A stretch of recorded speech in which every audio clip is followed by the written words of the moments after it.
Welcome to DebtCircle Key Roundups. I am Vijendra. And I am Leela. Today we have a packed lineup of major developments across India's debt, bond, and private credit markets. Manba Finance has reported a rise in fiscal year 26 profit and secured rupees 200 crore in debt funding. Sudarshan Pharma is preparing to raise $20 million through 8% FCCB bonds, and the Shapoorji Pallonji Group is planning a massive $2.7 billion raise with support from financial giants like BlackRock and Bank of America. Absolutely, Vijendra. It's been a huge day for the credit markets. And what stands out is how companies across sectors, from NBFCs and pharma to infrastructure and renewables, are aggressively tapping debt markets for expansion, refinancing, and liquidity management amid rising yields and volatile global conditions. Let's begin with Manba Finance. The company's profit after tax rose to rupees 45.36 crores in fiscal year 26 from rupees 37.80 crores in fiscal year 25.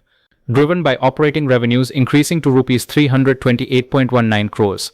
The board also approved raising up to rupees 200 crores through debt securities, mainly non-convertible debentures, to fund expansion and strengthen lending capacity. That growth is particularly important because Manba Finance operates in the highly competitive MSME and retail lending segment alongside players like MAS Financial Services, Cholamandalam Investment and Finance Company, and Sundaram Finance. Investors will now closely watch dividend approval and how effectively the company deploys this fresh capital to maintain momentum in a crowded NBFC space. Meanwhile, Sudarshan Pharma's board approved issuing foreign currency convertible bonds worth $20 million, roughly rupees 191.86 crores, carrying an 8% annual coupon and maturing in 3 years and 2 months. The bonds are senior unsecured with subscription beginning May 18, 2026. And the proceeds are expected to support expansion and research initiatives. Yes, and while this gives Sudarshan Pharma access to international debt markets, it also introduces currency risk, higher offshore borrowing costs, and possible shareholder dilution if the bonds convert into equity.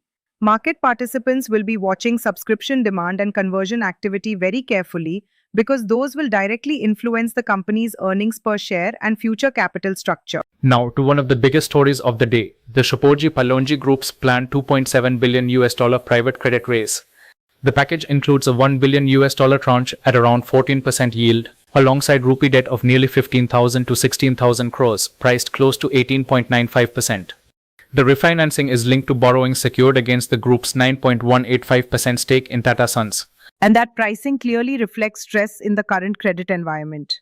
Delays pushed the deal closure from April into early June, refinancing risks increased, and CareEdge Ratings downgraded the related Goswami Infratech bonds from BB- to single B+.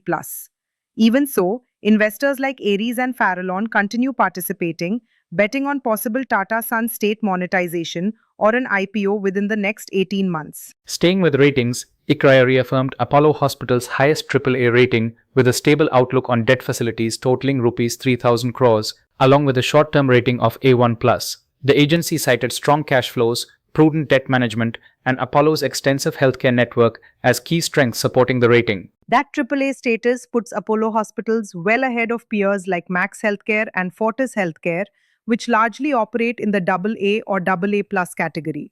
It means Apollo can access funding at lower borrowing costs and is viewed by debt investors as one of the safest healthcare credits in the country right now. Another major trend is the growing use of municipal bonds.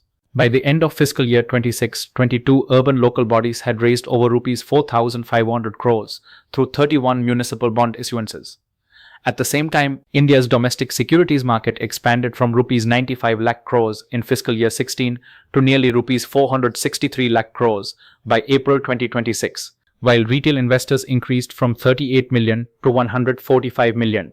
That's a remarkable transformation, but participation is still shallow because only 9.5% of Indian households currently invest in market-linked products.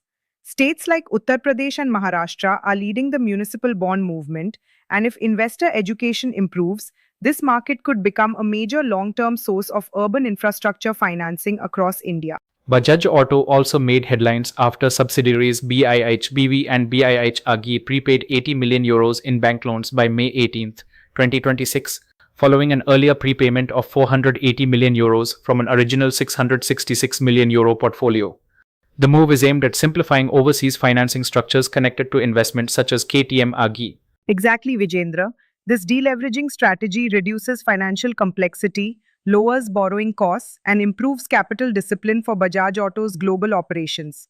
Investors will still closely track KTM AG's performance, but these repayments clearly signal a commitment to balance sheet cleanup and more efficient international capital management. In the renewable energy space, Acme Platinum Urja Private Limited secured a long-term loan of Rs 800 crores rated A- with a stable outlook by ICRA, while NTPC Green Energy announced plans to raise Rs 5,000 crores through debt instruments during fiscal year 26 to 27 to support solar, wind, and hybrid expansion projects, including a 1,500 megawatt solar wind hybrid initiative. Renewable energy companies are increasingly dependent on large-scale debt financing, so these ratings and fundraising plans are extremely important.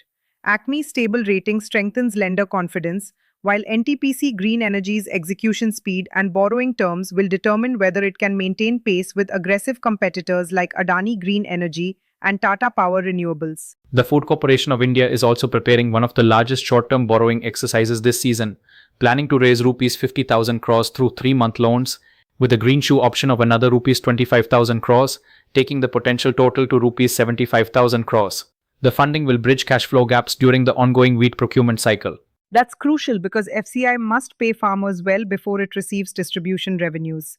Procurement has already reached nearly 23 million tons, with Punjab and Madhya Pradesh leading the purchases, and this short-term funding ensures uninterrupted food grain supply for ration and welfare programs during the marketing season. Afcon's infrastructure reported standalone profit after tax of Rs 250.74 crores on revenues of Rs 11,948.38 crores in fiscal year 26. The company proposed a dividend of Rs 2 per share and also approved plans to raise up to Rs 250 crores through non-convertible debentures while extending leadership continuity for another 2 years. Investors will appreciate the stability, but there are still concerns around ongoing arbitrations and the exceptional charge of Rs 76.51 crores linked to new labor codes. Compared with larger peers like Larsen and Toubro, Afcons remain smaller in scale, so fundraising efficiency and project execution will remain under scrutiny. There were also delays elsewhere in the market. NHC Foods' proposed foreign currency convertible bond issuance has stalled because of pending regulatory approvals and the absence of an ISIN number, preventing the company from finalizing coupon rates, conversion pricing, and maturity details. At the same time, discussions intensified around tax efficiency for resident Indians investing internationally through Gift City mutual funds versus direct overseas stock investments. Exactly. Gift City funds currently face an effective tax burden of 42.75% at the fund level, while direct foreign stock investments can be more tax efficient for shorter holding periods. That debate is becoming increasingly important as Indian investors seek international exposure and compare convenience against tax optimization strategies. Speaking of Gift City, geopolitical tensions in West Asia are pushing investors and NRIs away from Dubai toward Gujarat International Finance Tech City. Inflows reached roughly Rs 60,998 crores in fiscal year 25. Banking assets doubled to $106 billion by December 2025, and the number of fund managers rose from 83 to 202. Gift City's 20-year tax holiday, unified regulatory structure under the International Financial Services Centers Authority, and growing ETF and global equity ecosystem are major advantages. But challenges remain, especially strict KYC processes, infrastructure limitations, and talent attraction, which must improve if Gift City truly wants to compete with hubs like Singapore and Dubai over the long term. Gift City's 20-year tax holiday, unified regulatory structure under the International Financial Services Centers Authority, and growing ETF and global equity ecosystem are major advantages. But challenges remain, especially strict KYC processes, infrastructure limitations, and talent attraction, which must improve if Gift City truly wants to compete with hubs like Singapore and Dubai over the long term.